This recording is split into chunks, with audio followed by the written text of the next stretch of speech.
Cristo. Hoje são 2 de maio de 2020, sábado. Estamos aqui com mais uma devocional nessa parte da manhã. Que Deus venha nos abençoar com a tua palavra, né? Vamos orar. Senhor Deus, querido Pai, muito obrigado, Senhor, por mais esse dia que nos concedestes, por mais esse momento de devocional que vamos compartilhar com os irmãos e todos participarem desta mesma palavra. Dá-nos, ó Deus, sabedoria, entendimento, abre os nossos entendimentos para que possamos entender, compreender e discernir o quão é poderosa a Tua palavra para nossas vidas, ó Deus. Muito obrigado, Senhor, em nome de Jesus. Bom, irmãos, hoje eu quero fazer uma devocional que nós vamos tratar um tema que é a natureza da fé.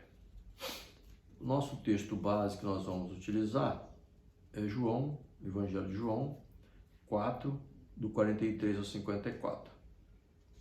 Então vamos abrir aqui a nossa Bíblia e ler estes versículos. Passados 2 dias,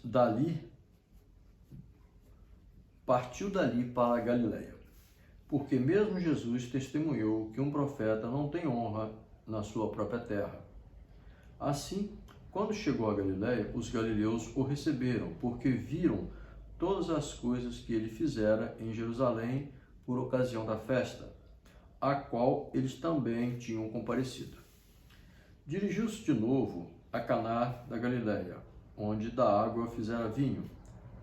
Ora, havia um oficial do rei, cujo filho estava doente em Cafarnaum.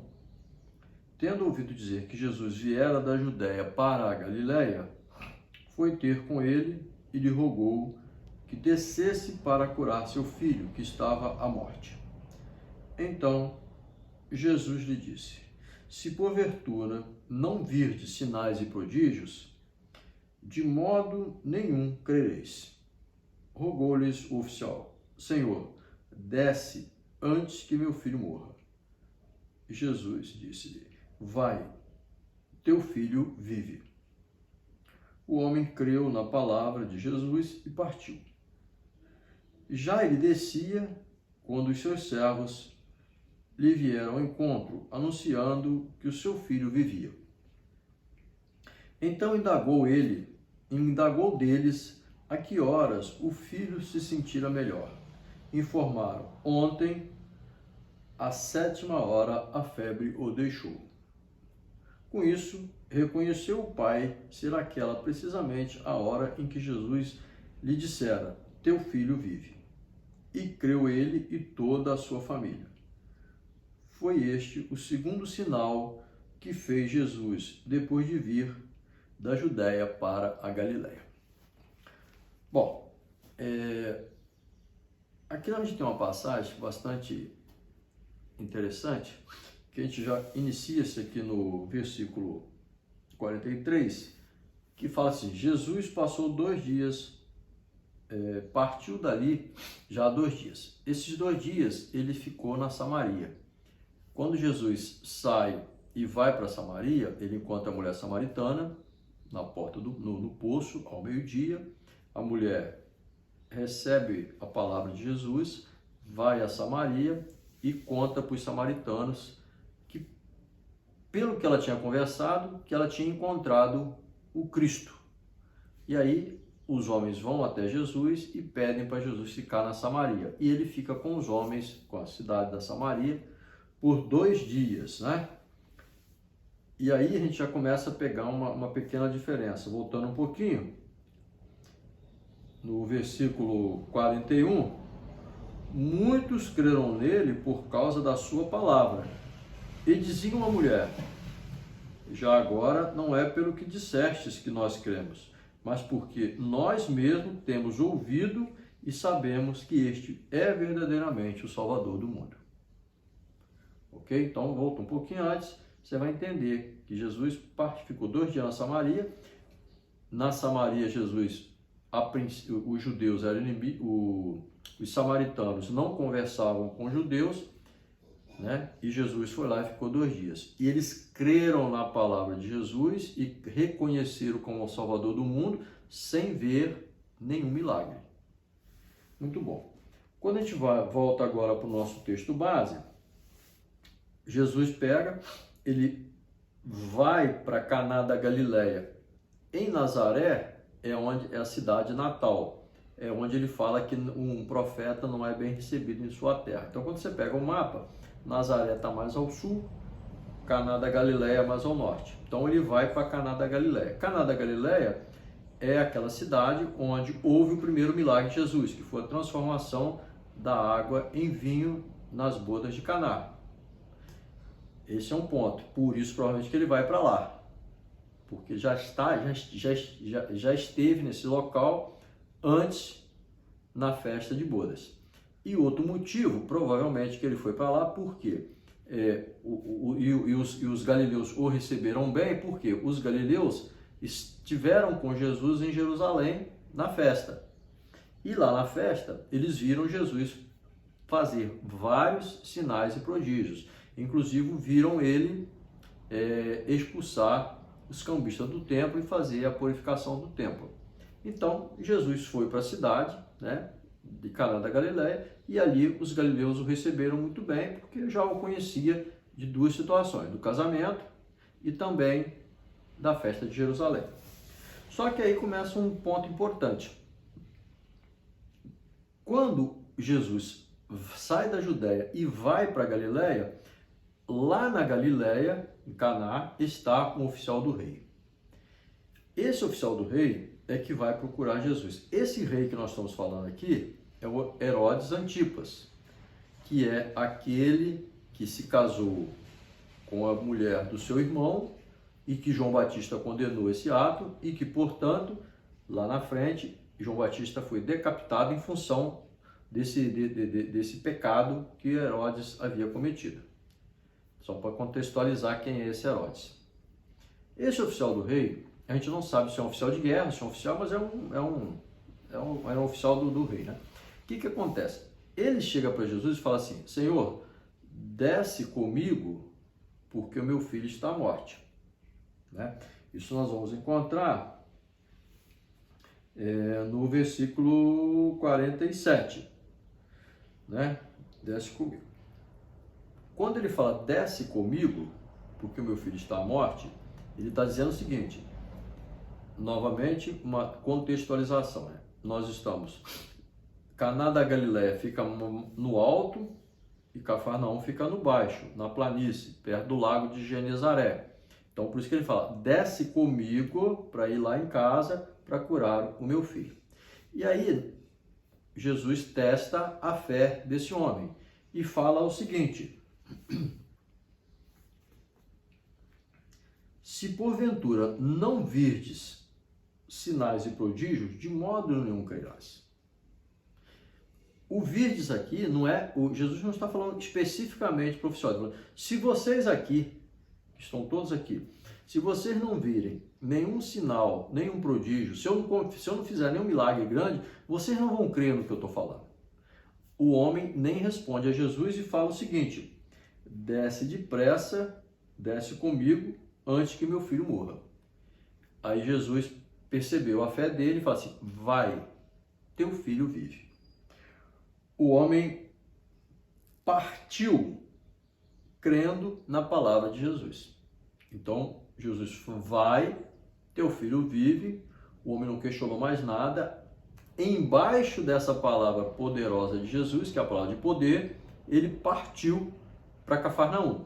Quando ele está chegando em Cafarnaum, os seus servos vão ao seu encontro e falam: ó, o teu filho vive. E aí ele vai, lembra-se de que Jesus falou e pergunta assim: que horas mais ou menos que isso aconteceu? Aí eles falam: à 7ª hora, ou seja, 1h da tarde, né? E ele fala, bom, e foi exatamente esse horário que Jesus falou: vai, teu filho vive. E aí ele creu nessa palavra, já havia crido quando ele desceu. Aí ele ainda não chegou a ver o filho curado, porque os servos falaram para ele, mas ele não viu ainda. Aí ele fala, não, foi nesse horário. Aí ele creu, ele e toda a sua família. Bom, esse é o segundo milagre que Jesus faz em Caná da Galileia. Lembrando que entre o primeiro milagre, que é a transformação da água em vinho, e o segundo milagre, que é esse da cura do filho do oficial do rei, nós temos aqui vários milagres que foram feitos em Jerusalém e a ida de Jesus a Samaria. Então, esse é a contextualização dessa passagem bíblica que nós acabamos de ler e de entender um pouco dela. Dois pontos importantes aqui a gente pode destacar nessa passagem, que é isso que eu quero compartilhar com vocês. Dois pontos importantes aqui, que vai fortalecer ainda mais a nossa fé. Aqui a gente vê dois itens. Um é a divindade de Cristo e o outro é a natureza da nossa fé. Na verdade, o Evangelho de João, ele sempre vai fazer ele sempre vai te dar condições de você entender cada vez mais qual é a divindade de Jesus e também te dar condições de você fortalecer a tua fé. Então, nesse texto a gente vê isso muito bem. Primeiro, porque o primeiro item, a divindade de Jesus. Primeiro, Jesus é filho de Deus. Jesus tem a capacidade de fazer milagres. E capacidade de fazer milagres à distância, apenas pelo poder da sua palavra. Jesus é enviado de Deus para salvar o mundo. Nós vimos lá no versículo 42, que o samaritano fala assim, verdadeiramente és o Salvador do mundo. Sinais e prodígios apontam para o poder de Jesus. No primeiro milagre, quando ele transforma água em vinho, só Deus tem essa capacidade de transformar e de mudar a natureza das coisas. E no segundo milagre, Jesus cura um menino a cerca de 30 quilômetros de distância, porque de Caná da Galileia a Cafarnaum é mais ou menos 30 quilômetros de distância. Então, pelo poder da palavra, ele curou esse menino. Então, essa é a divindade que a gente consegue entender, a divindade de Cristo. Existem no Evangelho outras passagens que também fundamentam, né, esse poder de cura de Jesus apenas pela palavra. Lucas 17:12, nós temos a passagem da cura dos 10 leprosos, que vendo Jesus, mestre, compadece-te de nós. Eles ficam à distância, porque o pessoal que tinha lepra não poderia ter contato físico, então ficaram de longe e gritaram, Senhor, tenha compaixão de nós. Ele fala, vai mostrar-se ao sacerdote. Indo ao sacerdote, eles foram curados. Então, essa passagem está em Lucas, poder da palavra, 17:12.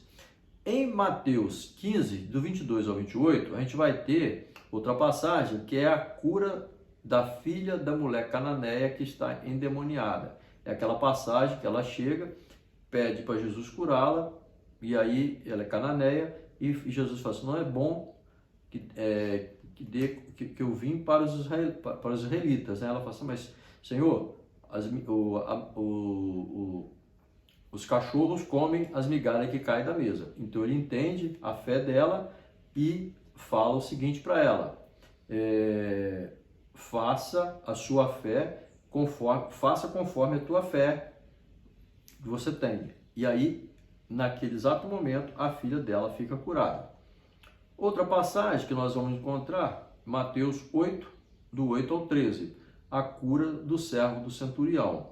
O centurião romano, todos nós conhecemos essa passagem, fala, não sou digno de que entrei na minha casa, mas se você dizer uma palavra, o meu servo será curado, porque eu sou homem de autoridade. Quando eu falo para um servo meu, vai, ele vai. Quando eu falo para outro, vem, ele vem. Se o Senhor falar uma palavra, o meu servo será curado. Jesus fala, eu nunca vi fé tão grande em Israel. Faça conforme a sua fé. E naquele momento, esse servo foi curado também. Então, são passagens que demonstram a divindade de Cristo e o poder de curar pelo poder da palavra, sem tocar, sem ver sinais e maravilhas. Bom, o segundo ponto que eu quero comentar é a natureza da fé. A verdadeira fé, ela não precisa de sinais e milagres para exercer o seu poder. A fé é um aprendizado para a vida toda. Ela é um processo. Ela é uma caminhada. A fé vem crescendo dia a dia. Cada dia sua fé cresce um pouco mais. Que aplicações nós podemos então tirar para a gente nesses textos que nós acabamos de ver? Primeiro, 3 aplicações importantes. Os judeus de Jerusalém, eles viram milagres e prodígios, mas não creram. Eles expulsaram Jesus da cidade, queriam até matá-lo. Esse é o povo que é incrédulo. Os galileus, eles viram milagres e prodígios e precisavam de ver mais milagres e prodígios para crer. Este é o povo que é crédulo, né? É aquele povo religioso. Ele só crê se ele ver algo espetacular, algum sinal, né? Ele vive caçando milagres. E o oficial do rei creu sem ver nada. Ele confiou na palavra de Jesus, se firmou na palavra e creu. Essa é a fé verdadeira, é a fé madura.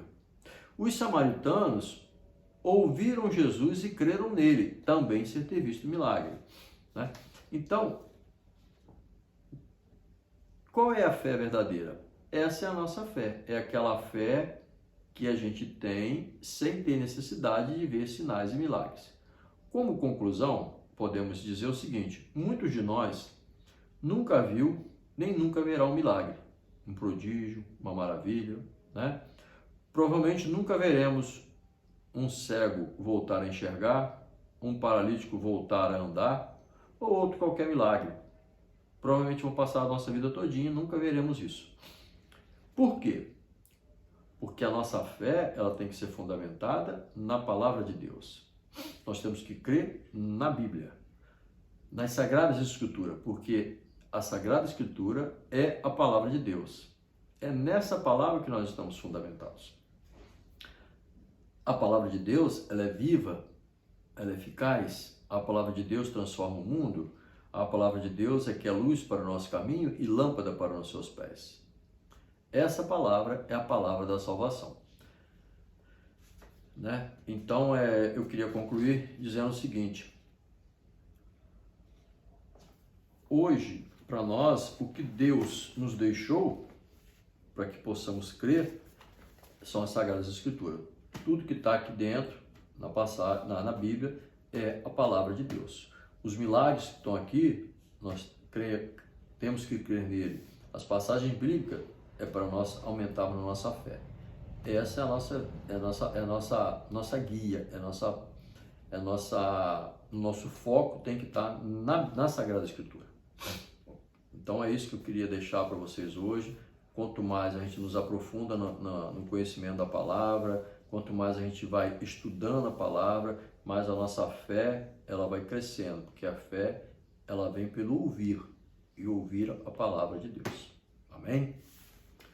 Vamos orar. Senhor Deus, querido Pai, muito obrigado, Deus, por mais esse momento de devocional que nós tivemos, que o Senhor possa ter falado ao nosso coração, nos dado o entendimento da Tua palavra, que a nossa fé venha sempre nos crescendo, que a gente possa cada vez mais buscar na Tua palavra, que ela é viva, ela é eficaz, ela é poderosa para transformar as nossas vidas e nos dar cada vez mais a certeza da nossa salvação e de que nós possamos aqui neste mundo passar, ó Deus, por tribulações, mas sempre confiantes no Senhor.